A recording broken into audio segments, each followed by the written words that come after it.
ആരോഗ്യത്തോടെ ഇരിക്കാം. മികച്ച പരിചരണം ഞങ്ങളുടെ ഉറപ്പ്. Shoranur medical trust, Shoranur. പാലക്കാട് ഭിന്നശേഷി കുട്ടികളുടെ പുനരധിവാസത്തിനായി നഗരസഭ നിർമ്മിക്കുന്ന കെട്ടിടത്തിന്റെ പേരിനെ ചൊല്ലി സംഘർഷം. നഗരസഭാ തീരുമാനത്തിനെതിരെ യൂത്ത് കോൺഗ്രസ് ഡിവൈഎഫ്ഐ പ്രവർത്തകരാണ് രംഗത്ത് വന്നത്. സംഘർഷം കനത്തതോടെ ഡിവൈഎഫ്ഐ യൂത്ത് കോൺഗ്രസ് പ്രവർത്തകരെ പോലീസ് അറസ്റ്റ് ചെയ്ത് നീക്കി.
നഗരപ്രദേശത്തെ ഭിന്നശേഷിക്കാരുടെ പുനരധിവാസത്തിനായി RSS സ്ഥാപക നേതാവ് ഹെഡ്ഗവാറിന്റെ പേര് നൽകാൻ ഭരണസമിതി തീരുമാനിച്ചതാണ് യൂത്ത് കോൺഗ്രസ് ഡിവൈഎഫ്ഐക്കാരെ പ്രകോപിപ്പിച്ചത്.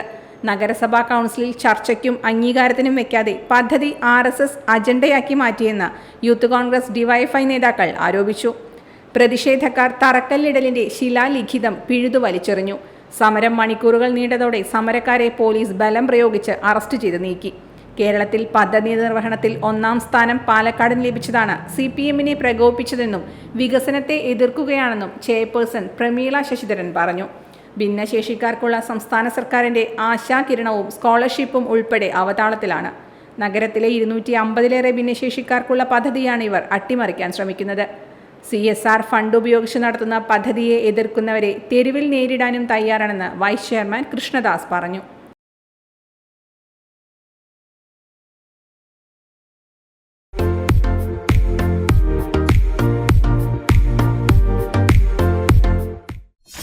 .view ന്യൂസ്, കാഴ്ചകളാണ് ലോകം, കണ്ടു തുടങ്ങുക.